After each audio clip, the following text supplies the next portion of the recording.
आज की तमाम बड़ी खबरें नॉनस्टॉप न्यूज में।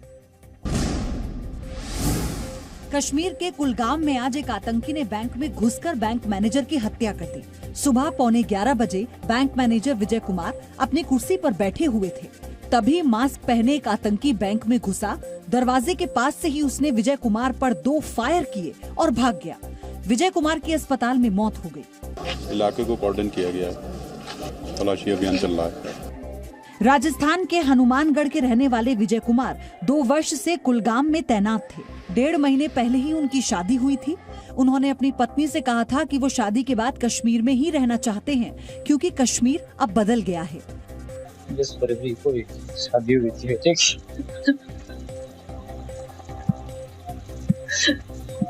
उसके बाद बेटा तो वहाँ चला गया।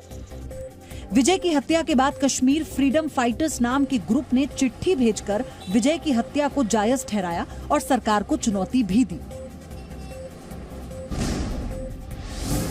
दिल्ली के स्वास्थ्य मंत्री सत्येंद्र जैन की गिरफ्तारी के बाद दिल्ली के सीएम अरविंद केजरीवाल ने उप मुख्यमंत्री मनीष सिसोदिया की गिरफ्तारी का अंदेशा जताया। केजरीवाल ने एक वीडियो जारी कर कहा कि केंद्र सरकार अब मनीष सिसोदिया को गिरफ्तार करवाना चाहती है। अगले कुछ दिनों में केंद्र सरकार मनीष सिसोदिया को भी गिरफ्तार करने जा रही है। पता चला है कि केंद्र सरकार ने सभी जांच एजेंसीज को मनीष सिसोदिया के खिलाफ कोई ना कोई फर्जी केस तैयार करने को कहा है। केजरीवाल के आरोपों पर केंद्रीय मंत्री स्मृति ईरानी ने भी पलटवार किया। उन्होंने सत्येंद्र जैन पर जमीन पर कब्जा करने के लिए अपने पद के गलत इस्तेमाल का आरोप लगाया।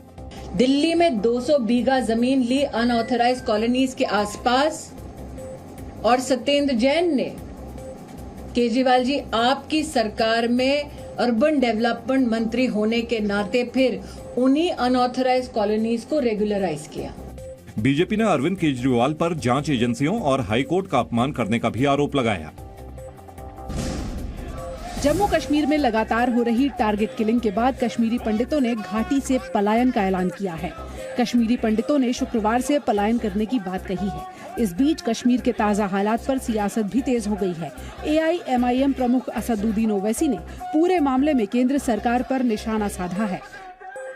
इसकी पूरी जिम्मेदारी जो है मोदी सरकार पर आती है। आप सिर्फ पिक्चर बनाने में प्रमोशन में आप ये समझ रहे कि कश्मीरी पंडित का हमला पिक्चर प्रमोशन से होगा। अब आप देख लो, खमियाजा भुगतना पड़ रहा है आपको। वहीं जम्मू कश्मीर बीजेपी के प्रदेश अध्यक्ष रविंद्र रैना ने पूरे मामले में पाकिस्तान और तुष्टीकरण की राजनीति करने वाले नेताओं पर हमला बोला है। ये षड्यंत्र जो पाकिस्तान की ओर से हो रहा है, इसको भी हम विफल करेंगे। पाकिस्तानियों की हर चाल को विफल करेंगे। जम्मू कश्मीर के हालात पर केंद्रीय गृह मंत्रालय में अहम बैठक भी हुई।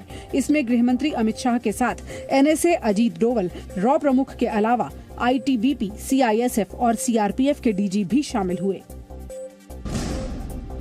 प्रवर्तन निदेशालय ने पॉपुलर फ्रंट ऑफ इंडिया के खिलाफ बड़ी कार्रवाई की है। ईडी ने PFI और उसके सहयोगी संगठन रिहैब इंडिया फाउंडेशन के 68,62,000 रुपए मनी लॉन्ड्रिंग में अटैच किए हैं। PFI के 23 बैंक खाते अस्थायी रूप से सीज कर दिए गए हैं।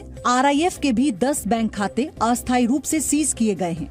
PFI के 23 बैंक खातों में 59,12,051 रुपए और RIF के 10 बैंक खातों में 9,50,030 रुपए जमा थे। ईडी की जांच में पता चला कि PFI और RIF के खातों में लगातार संदिग्ध खातों से पैसे आ रहे थे। आरोप है कि ये पैसे ज्यादातर खाड़ी देशों से आ रहे थे और इनका देश विरोधी गतिविधियों में इस्तेमाल हो रहा था। लोग सोच रहे हैं कि पॉपुलर फ्रंट डर जाएगा ऐसे चीजों के अंदर, तो वो भी हम मैसेज देना चाहते हैं कि इस तरीके के हथकंडे से आप हमें डरा नहीं सकते।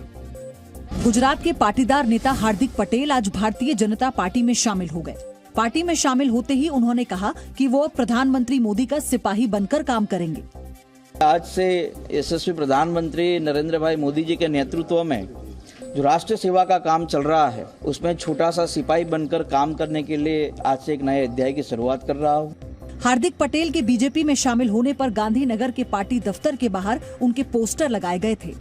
उन्हें बीजेपी के गुजरात प्रदेश के अध्यक्ष CR पाटिल ने बीजेपी की सदस्यता दिलाई।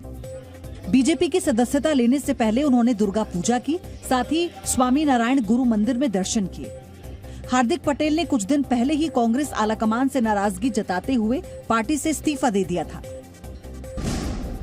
पंजाबी सिंगर सिद्धू मूसेवाला की हत्या को 4 दिन बीत चुके हैं। पंजाब पुलिस और एसआईटी हत्यारों तक पहुंचने की पूरी कोशिश कर रही है, लेकिन उनके हाथ अब तक खाली हैं। इस बीच पुलिस ने कहा है कि मूसेवाला पर हुए हमले में 6 से 7 शूटर्स शामिल थे और उनकी पहचान कर ली गई है। इसमें जो 6 से 7 शूटरों के होने की संभावना है। सोशल मीडिया पर भूपी राणा गैंग की धमकी का पोस्ट भी वायरल हो रहा है। भूपी राणा ने कहा है कि पंजाबी म्यूजिक इंडस्ट्री में सिद्धू मूसेवाला की तूती बोलती थी। भूपी ने लिखा, मूसेवाला को वापस नहीं ला सकते, लेकिन उसकी मौत का बदला जरूर लेंगे। राणा ने हमलावरों का सुराग देने वालों को 5 लाख रुपए के इनाम का ऐलान भी किया है। भूपी राणा पर पंजाब और हरियाणा में हत्या समेत 25 से ज्यादा मामले दर्ज हैं। राणा के धमकी भरे पोस्ट में लॉरेंस बिश्नोई समेत कई और गैंगस्टर्स के नाम भी शामिल हैं। Presenting B News app, available on Google Play and App Store. Download it now.